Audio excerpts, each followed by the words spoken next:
उनके जो पायलट्स हैं वो एयरपोर्ट का जो टर्मिनल है उसको छोड़ के जा ही नहीं रहे हैं। पिछले 6 दिनों से केरला की तिरुवनंत एयरपोर्ट पर ब्रिटिश रॉयल नेवी का F-35B फाइटर जेट खड़ा है और किसी को ये नहीं पता कि फाइटर जेट क्यों खड़ा है। एक थ्योरी और चल रही है कि ये भारत के ऊपर सर्विलेंस करने आए हुए थे, भारत से इंफॉर्मेशन चुराने आए हुए थे, भारत से डेटा चुराने आए थे, पकड़े गए तो हमने तो इनके स्टेल्थ एयरक्राफ्ट को हमारे रेडार ने पिकअप कर लिया, इनका टेक्नोलॉजी इनकी फेल हो गई। आईएफ ने कहा कि विमान भारतीय वायु क्षेत्र के बाहर सामान्य उड़ान भर रहा था। इसके आपातकालीन लैंडिंग के लिए तिरुवनंतपुरम को चुना गया। इससे पहले आईएफ की integrated air command and control system ने विमान को सफलतापूर्वक पहचान लिया और उसे उतारने की अनुमति दे दी। उनका लेवल कुछ और है, वो उनकी डिफरेंट पेडिग्री है। हम शायद कोई एक ऐसी कौम है जो बनाना रिपब्लिक है। पर एक ऑप्शन सब बीच में भी है, OLX पे बेच डालो या भारतीयों को बेच डालो, हो सकता है कुछ पार्ट्स वर्थ हमारे इंजीनियर्स। अब किसी महान इंसान ने OLX पर रॉयल नेवी के F-35B को लिस्ट कर दिया है। इसमें जानकारी दी गई है कि ये फुली ऑटोमेटिक है, लोकेशन केरला है और 16 जून को ये पोस्ट किया गया है। टेल चाइना हम चीप लेबर के साथ तुम्हारे लिए हर चीज बना सकते।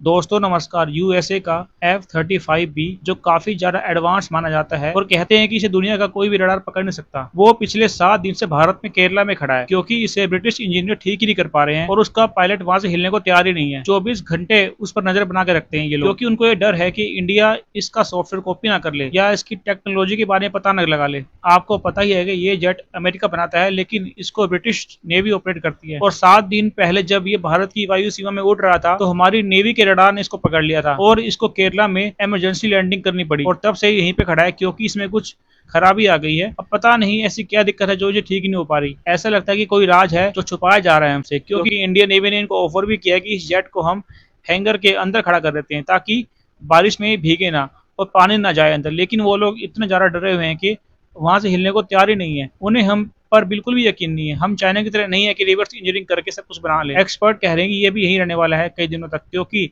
जिस एयरक्राफ्ट से ये उड़ान भर के यहाँ पहुंचा रहा वो जो पूरी दुनिया का सुपर पावर है, जो पूरी दुनिया को बिग ब्रदर बड़े कॉप की तरह ट्रीट करता है, उनके अपने जहाज उनसे नहीं संभल रहे हैं। मुझे ऐसा लग रहा है वो टपक रहे हैं। Sorry for being so casual about it, but it looks like that.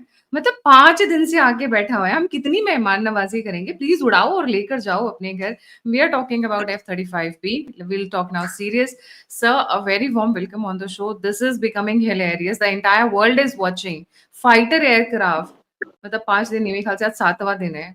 मतलब this is becoming a joke of the world, not even of the town. F-35 एक बहुत ही सीक्रेटिव जहाज है जिसको हर कंट्री जो है बिल्कुल अपने सीने से लगा के रखती है, क्योंकि बहुत हाई टेक एयरक्राफ्ट है और किसी भी तरह किसी भी जगह पे इसको खुलेआम वो दिखाना नहीं चाहते हैं कि इसके बारे में कि लोगों को पता लग जाए। तो ये जो पायलट हैं इसके फाइटर पायलट, वो वहीं खड़े रहे।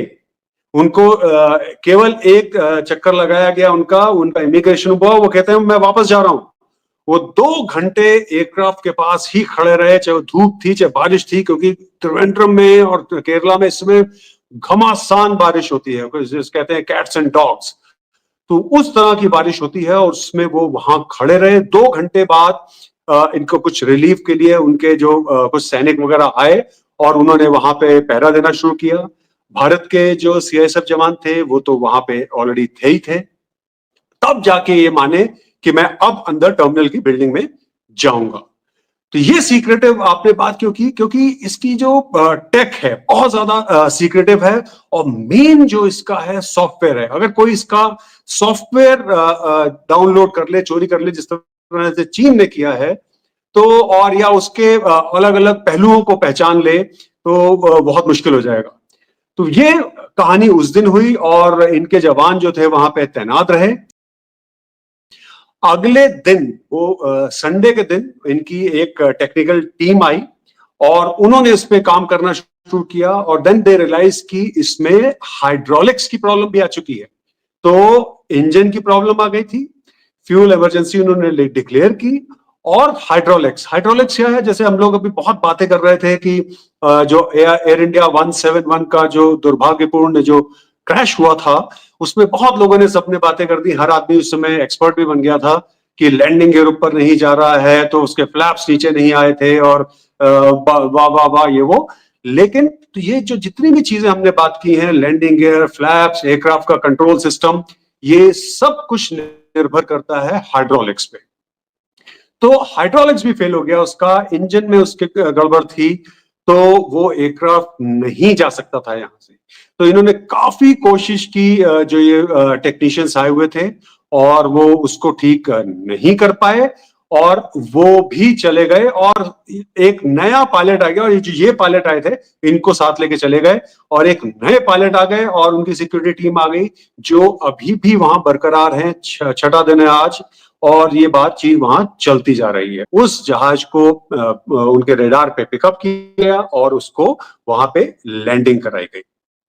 अब ये जहाज गया है फंस। जैसे आपने कहा ना कि भैया कब लेके जाएंगे, इतने दिन हो गए, कब तक मेहमान नवाजी करें। उनके जो पायलट्स हैं वो एयरपोर्ट का जो टर्मिनल है उसको छोड़ के जा ही नहीं रहे हैं। उनके जो टेक्नीशियंस हैं वो छोड़ के जा रहे हैं। भारत ने उनको ऑफर किया कि हम इसको हैंगर के अंदर ले जाते हैं, वहां सुरक्षित रख देंगे, वहां आप उसको, लेकिन क्योंकि उसके ऊपर विजुअल नजर नहीं रख सकते हैं, तो वो इतने ज्यादा उस पर घबराए हुए हैं कि वो कहते हैं हम नहीं लेके जाएंगे। और याद रखिए कि बारिश जो होती है त्रिवेंद्रम में इस समय इतनी खतरनाक होती है कि वो टारमैक पे जो एयरक्राफ्ट खड़ा हुआ है उसके हर हिस्से में, शायद इनको अंग्रेजों को पता नहीं है कि उनके हर हिस्से में वो पानी चला जाएगा और वो अंदर जाके तबाही कर देगा। उनके सॉफ्टवेयर से लेकर और दूसरे जितने भी सिस्टम्स हैं उसमें बहुत ज्यादा, इलेक्ट्रिकल सिस्टम्स वगैरह में काफी परेशानी कर सकता है पानी। और अगर पानी नहीं भी जाता है तो उसका अगर थोड़ा सा भी मॉइस्चर भी जाएगा तो वो काफी ज्यादा परेशानी कर सकता है। तो बहरहाल ये एयरक्राफ्ट इस समय टारमैक पे है, और इस समय ब्रिटिशर्स को समझ नहीं आ रहा है कि क्या करें इसके बारे में।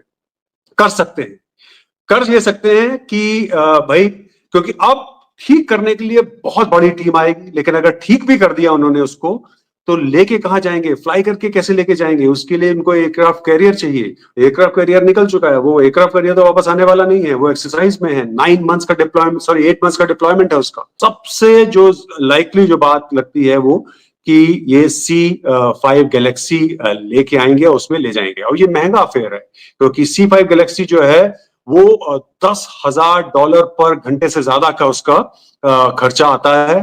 तो इसका मतलब ये है कि ऑलमोस्ट 2 से 3 मिलियन के बीच में खर्चा आ जाएगा, या कह लीजिए 20 से 25 करोड़ का खर्चा आ जाएगा इस जहाज को रिकवर कराने में यहाँ से ब्रिटिशर्स के लिए। पर एक ऑप्शन सर बीच में भी है, OLX पे बेच डालो या भारतीयों को बेच डालो। हो सकता है कुछ पार्ट्स हमारे engineers, because our engineers, we are very proud, we have I think the largest engineering force across the world. पिछले 6 दिनों से केरला की तिरुवनंत एयरपोर्ट पर ब्रिटिश रॉयल नेवी का F-35B फाइटर जेट खड़ा है,